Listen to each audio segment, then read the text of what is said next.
Part test के सभी part complete हो चुके हैं। प्रीवियस क्लास में मैंने आपको पार्ट 10 कालिया पढ़ाया था और आज से हम सब्जेक्ट इनरिचमेंट का पार्ट शुरू करेंगे। स्टूडेंट, सब्जेक्ट इनरिचमेंट में हमारा पहला पार्ट है पार्ट 12 हिंदी के महीने। स्टूडेंट्स, आपको पता ही है कि एक साल में कितने महीने होते हैं, 12 महीने होते हैं। और यह महीने हमारे कौन कौन से हैं? जनवरी, फरवरी, मार्च, अप्रैल, मई, जून, जुलाई, अगस्त, सितंबर, अक्टूबर, नवंबर, दिसंबर। इन्हें हम अंग्रेजी के महीने कहते हैं और ये महीने हमारे सूर्य की स्थिति के अनुसार होते हैं। और बच्चों, जैसा कि आपको पता है कि हमारे महीने कितने हैं? 12। ऐसे ही हमारे हिंदी में भी महीने होते हैं और इनकी भी संख्या कितनी है? 12 है। चैत, बैसाख, ज्येष्ठ, आषाढ़, श्रावण, भाद्रपद, आश्विन, कार्तिक, मार्गशीर्ष, पौष, माघ, फाल्गुन। ये भी हमारे 12 महीने हैं। और इन महीनों का जो क्रम होता है वह चंद्रमा की स्थिति के अनुसार होता है। तो स्टूडेंट्स, चंद्रमा के एक मास को हम 30 तिथियों में बांटते हैं और यह जो चंद्रमास होता है इसे हम 2 चरण में बांटते हैं। इसका एक भाग हमारा पक्ष कहलाता है और इस प्रकार हमारे 2 पक्ष हुए। पहला है आपका कृष्ण पक्ष और दूसरा है आपका शुक्ल पक्ष।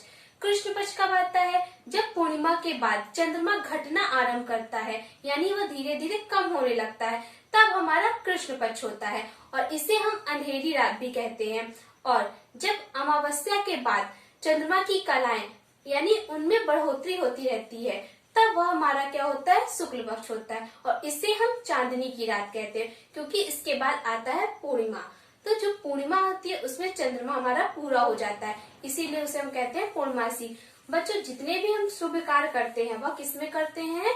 उसे हम शुक्ल पक्ष में करते हैं, क्योंकि उसे चांदनी की रात कहा जाता है, वह अच्छा होता है।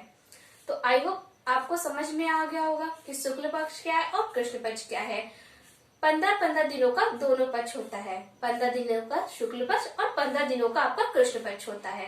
स्टूडेंट्स, इतना समझने के बाद आइए अब मैं आपको बताती हूँ कि हिंदी के महीने हमारे अंग्रेजी के महीनों में किस महीनों में आते हैं। तो बच्चों, चैत हमारा मार्च और अप्रैल के बीच में आता है। बैसाख हमारा अप्रैल और मई के बीच में आता है। ज्येष्ठ हमारा मई और जून के बीच में आता है। आषाढ़ जून और जुलाई के बीच में आता है। श्रावण जुलाई और अगस्त के बीच में होता है। भाद्रपद अगस्त और सितंबर के बीच में होता है। अश्विन हमारा सितंबर और अक्टूबर के बीच में होता है। कार्तिक अक्टूबर और नवंबर के बीच में होता है।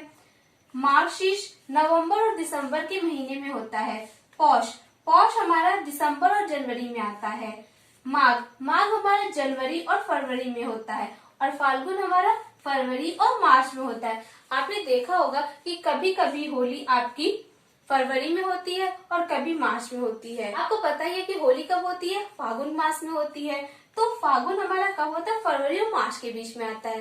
तो ये थे हमारे हिंदी के महीने और ये थे हमारे अंग्रेजी के महीनों में वह कब आते हैं और ये हमारे अंग्रेजी के महीने हैं। तो स्टूडेंट्स, आपको अंग्रेजी के महीनों के भी नाम अच्छे से आने चाहिए और साथ ही साथ आपको हिंदी के महीनों के नाम भी आने चाहिए। अगर कभी आपको हिंदी में प्रश्न दिया जाए कि आपको हिंदी के महीने लिखने हैं तो आप क्या राइट करेंगे? चैत, बैसाख, ज्येष्ठ, आषाढ़, श्रावण, भाद्रपद, आश्विन, कार्तिक, मार्गशीर्ष, पौष, माघ, फाल्गुन, इन्हें आपको राइट करना है।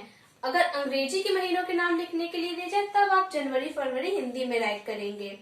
तो स्टूडेंट्स, आई होप आपको समझ में आ गया होगा कि हिंदी के महीने क्या होते हैं और इन्हें हम कैसे जान सकते हैं। इसके बाद अब आते हैं हम अभ्यास प्रश्न पर। तो students, open the page number 62। यहाँ पर आपका पहला अभ्यास प्रश्न है, चित्रों को देखकर बताइए कि ये त्योहार हिंदी के किस महीने में आते हैं। तो स्टूडेंट्स, यहाँ पर पहली पिक्चर है आपकी, इसमें आपको होली का चित्र दिख रहा है। तो होली हमारी कब आती है? फाल्गुन में आती है।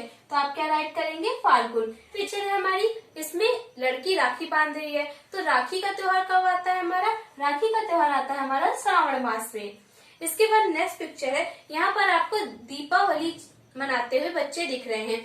तो यह कब आता है हमारा? यह हमारा कार्तिक में आता है, जो अभी अभी आपकी बीती है। इसके बाद नेक्स्ट है आपका पंजाब का क्या है, कौन सा त्योहार है? वैसाखी। तो यह कब आता है? यह हमारा वैसाख में आता है। तो स्टूडेंट्स, इसे आपको अपनी बुक में राइट करना है। इसके बाद नेक्स्ट प्रश्न है आपका प्रश्न 2, अंग्रेजी के महीनों के अनुसार मनाए जाने वाले त्योहारों के नाम लिखिए। तो यहाँ पर जो त्योहारों के चित्र दिए गए हैं ये अंग्रेजी के महीनों के हिसाब से मनाए जाते हैं, तो इन्हें आपको पहचान कर इनका नाम लिखना है और यह आप स्वयं करेंगे। स्टूडेंट्स, इसके बाद नेक्स्ट प्रश्न हमारा प्रश्न 3, एक शब्द में उत्तर दीजिए। इसमें कहा है आपका स्वतंत्रता दिवस कौन से महीने में आता है। तो स्टूडेंट्स, आपको पता ही है कि स्वतंत्रता दिवस कब मनाया जाता है, 15 अगस्त 1947 को। तो यहाँ पर क्या राइट करेंगे हम, अगस्त। नेक्स्ट है आपका खा, अंग्रेजी महीनों के अनुसार सावन कौन से महीने में आता है। तो स्टूडेंट्स, सावन कौन से महीने में आएगा अंग्रेजी महीनों के हिसाब से, तो वह कब आता है, जुलाई और अगस्त के बीच में। तो यहाँ पर हम क्या राइट करेंगे, जुलाई या अगस्त। तो स्टूडेंट्स, ये थे हमारे अभ्यास प्रश्न, इन्हें आपको क्लासवर्क में करके सेंड करना है। और आपका होमवर्क क्या है, आपका होमवर्क है आपको अपनी होमवर्क कॉपी में हिंदी के महीने और अंग्रेजी के महीने इन दोनों को राइट करना है और उसे ग्रुप में सेंड करना है।